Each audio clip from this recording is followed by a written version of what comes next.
The Bell Jar by Sylvia Plath, Chapter 2. I wouldn't have missed Lenny's place for anything. It was built exactly like the inside of a ranch, only in the middle of a New York apartment house.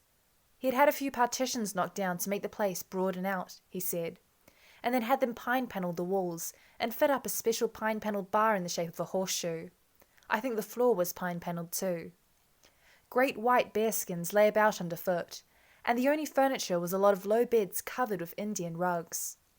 Instead of pictures hung up on the walls, he had antlers and buffalo horns and a stuffed rabbit head. Lenny jutted a thumb at the meek little grey muzzle and stiff jackrabbit ears. "Ran over that in Las Vegas." He walked away across the room, his cowboy boots echoing like pistol shots. "Acoustics," he said, and grew smaller and smaller until he vanished through a door in the distance. All at once, music started to come out of the air on every side. Then it stopped, and we heard Lenny's voice say, "This is your 12 o'clock disc jock, Lenny Shepherd, the roundup of the tops and pops. Number 10 in the wagon train this week is none other than that little yellow-haired girl you've been hearing so much about lately, the one and only Sunflower. I was born in Kansas, I was bred in Kansas, and when I marry I'll be wed in Kansas." "What a card," Doreen said. "Isn't he a card?" "You bet," I said. "Listen, Allie, do me a favour." She seemed to think Allie was who I really was by now. "Sure," I said. "Stick around, will you? I wouldn't have a chance if you tried anything funny. Did you see that muscle?" Doreen giggled. Lenny popped out of the back room. "I got 20 grand's worth of recording equipment in there." He ambled over to the bar and set out 3 glasses and a silver ice bucket and a big pitcher and began to mix drinks from several different bottles. "To a true blue gal who promised she would wait. She's a sunflower of the sunflower state." "Terrific, huh?" Lenny came over, balancing 3 glasses. Big drops stood out on them like sweat, and the ice cubes jingled as he passed them around. Then the music twanged to a stop, and we heard Lenny's voice announcing the next number. "Nothing like listening to yourself talk. Say," Lenny's eyes lingered on me. "Frankie Vermoost, you ought to have somebody. I'll call up one of the fellers." "That's okay," I said. "You don't have to do that." I didn't want to come straight out and ask for somebody several sizes larger than Frankie. Lenny looked relieved. "Just so's you don't mind. I wouldn't want to do wrong by a friend of Doreen's." He gave Doreen a big white smile. "Would I, honey bun?" He held out a hand to Doreen, and without a word they both started to jitterbug, still hanging on to their glasses. I sat cross-legged on one of the beds and tried to look devout and impassive like some businessmen I once saw watching an Algerian belly dancer. But as soon as I leaned back against the wall under the stuffed rabbit, the bed started to roll out into the room, so I sat down on a bearskin on the floor and leaned back against the bed instead. My drink was wet and depressing. Each time I took another sip, it tasted more and more like dead water. Around the middle of the glass, it was painted a pink lasso with yellow polka dots. I drank to about an inch below the lasso and waited a bit, and when I went to take another sip, the drink was up to lasso level again. Out of the air, Lenny's voice boomed. "Why, oh why did I ever leave Wyoming?" The 2 of them didn't even stop jitterbugging during the intervals.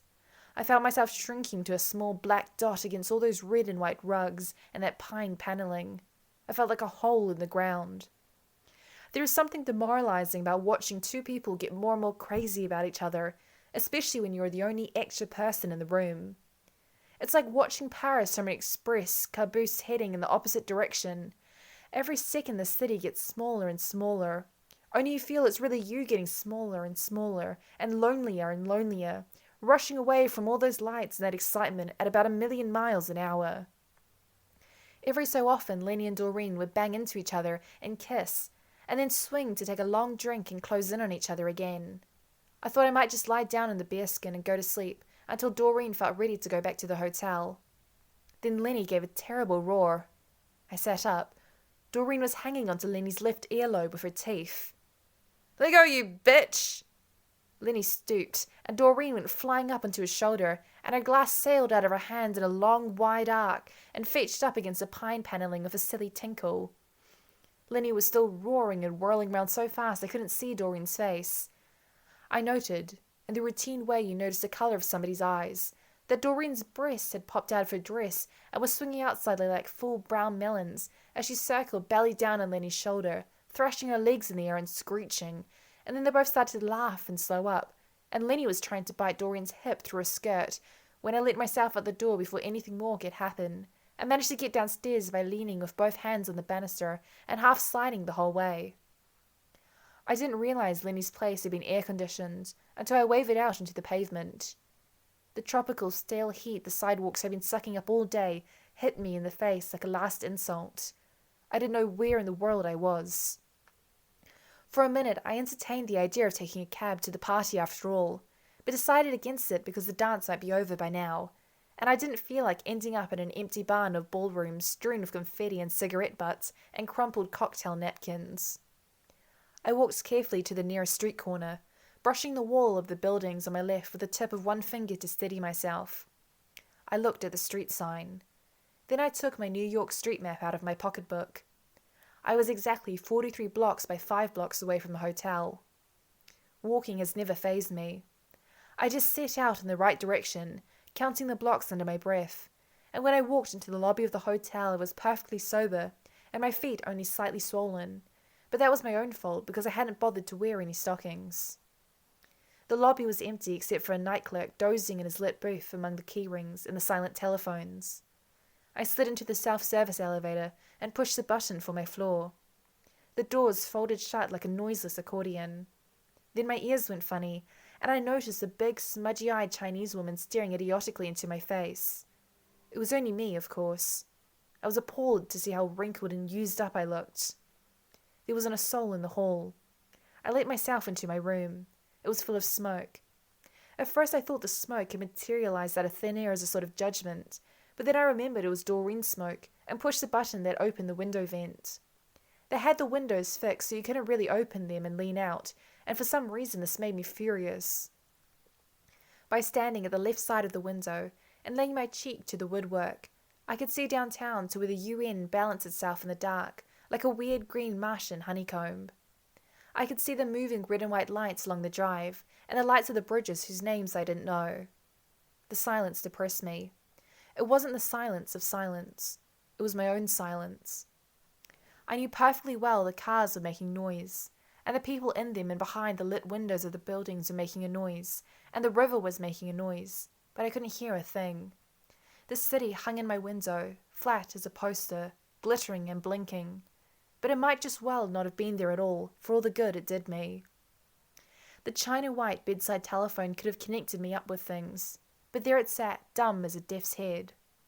I tried to think of people I'd given my phone number to, so I could make a list of all the possible calls I might be able to receive. But all I could think of was that I'd given my phone number to Buddy Willard's mother, so she could give it to a simultaneous interpreter she knew at the UN. I let out a small, dry laugh. I could imagine the sort of simultaneous interpreter Mrs. Willard would introduce me to, when all the time she wanted me to marry Buddy, who was taking the cure for TB somewhere in upper New York State. Buddy's mother had even arranged for me to be given a job as a waitress at the TB sanatorium that summer, so Buddy wouldn't be lonely. She and Buddy couldn't understand why I chose to go to New York City instead. The mirror of my bureau seemed slightly warped and much too silver. The face in it looked like the reflection in a ball of dentist mercury. I thought of crawling in between the bed sheets and trying to sleep, but that appealed to me about as much as stuffing a dirty, scrawled-over letter into a fresh, clean envelope. I decided to take a hot bath. There must be quite a few things a hot bath won't cure, but I don't know many of them. Whenever I'm sad I'm going to die, or so nervous I can't sleep, or in love with somebody I won't be seeing for a week, I slump down just so far and then I say, I'll go take a hot bath. I meditate in the bath. The water needs to be very hot, so hot you can barely stand putting your foot in it. Then you lower yourself, inch by inch, till the water's up to your neck. I remember the ceiling over every bathtub I've stretched out in. I remember the texture of the ceilings, and the cracks and the colours, and the damp spots in the light fixtures. I remember the tubs, too, The antique griffin-legged tubs, and the modern coffin-shaped tubs, and the fancy pink marble tubs overlooking indoor lily ponds, and I remember the shapes and sizes of the water taps and the different sorts of soap holders. I never feel so much myself as when I'm in a hot bath. I lay in that tub on the 17th floor of this hotel for women only, high up over the jazz and push of New York, for near onto an hour, and I felt myself growing pure again.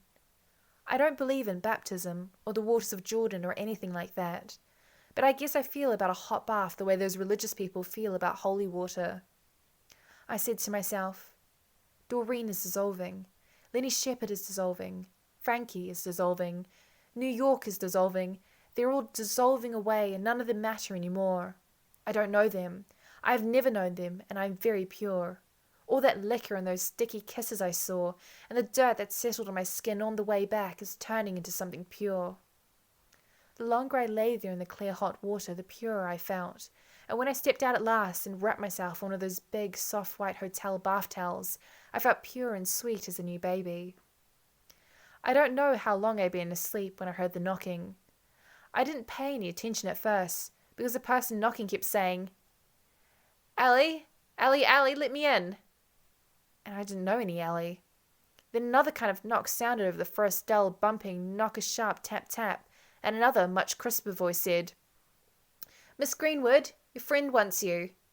And I knew it was Doreen. I swung to my feet and balanced dizzily for a minute in the middle of the dark room. I felt angry with Doreen for waking me up. All I stood a chance of getting out of that sad night was a good sleep, and she had to wake me up and spoil it. I thought if I pretended to be asleep, the knocking might go away and leave me in peace, but I waited and it didn't. Ellie, Ellie, Ellie, the first voice mumbled, while the other voice went on hissing, Miss Greenwood, Miss Greenwood, Miss Greenwood, as if I had a split personality or something. I opened the door and blinked out into the bright hall. I had the impression it wasn't night and it wasn't day, but some lurid third interval that had suddenly slipped between them and would never end. Doreen was slumped against a door jamb. When I came out, she toppled into my arms. I couldn't see her face because her head was hanging down on her chest, and her stiff blonde hair fell down from its dark roots like a hula fringe. I recognized a short, squat, mustached woman in the black uniform as a night maid who ironed day dresses and party frocks in a crowded cubicle on our floor. I couldn't understand how she came to know Doreen, or why she should want to help Doreen wake me up instead of leading her quietly back to her own room. Seeing Doreen supported in my arms and silent except for a few wet hiccups, the woman strode away down the hall to her cubicle with its ancient Singer sewing machine and white ironing board. I wanted to run after her and tell her I had nothing to do with Doreen, because she looked stern and hard-working and moral as an old-style European immigrant, and reminded me of my Austrian grandmother. Let me lie down, let me lie down, Doreen was muttering. Let me lie down, let me lie down. I felt if I carried Doreen across the threshold into my room and helped her onto my bed, I would never get rid of her again. Her body was warm and soft as a pile of pillows against my arm, where she leaned her weight, and her feet, and their high spiked heels, dragged foolishly. She was much too heavy for me to bulge down the long hall. I decided the only thing to do was to dump her on the carpet and shut and lock my door and go back to bed. When Doreen woke up, she wouldn't remember what had happened, and would think she must have passed out in front of my door while I slept, and she would get up of her own accord and go sensibly back to her room. I started to lower Doreen gently into the green hall carpet, but she gave a low moan and pitched forward out of my arms. A jet of brown vomit flew from her mouth and spread in a large puddle at my feet. Suddenly, Doreen grew even heavier. Her head drooped forward into the puddle, the wisps of blonde hair dabbling in it like tree roots in a bog, and I realized she was asleep. I drew back. I felt half asleep myself. I made a decision about Doreen that night. I decided I would watch her and listen to what she said, but deep down I would have nothing at all to do with her. Deep down I would be loyal to Betsy and her innocent friends. It was Betsy I resembled at heart. Quietly, I stepped back into my room and shut the door. On second thought, I didn't lock it. I couldn't quite bring myself to do that. When I woke up in the dull, sunless heat the next morning, I dressed and splashed my face with cold water and put on some lipstick and opened the door slowly. I think I still expected to see Doreen's body lying there in the pool of vomit like an ugly, concrete testimony to my own dirty nature. There was nobody in the hall. The carpet stretched from one end of the hall to the other, clean and eternally verdant, except for a faint, irregular dark stain before my door, as if someone had, by accident, spilled a glass of water there, but dabbed it dry again.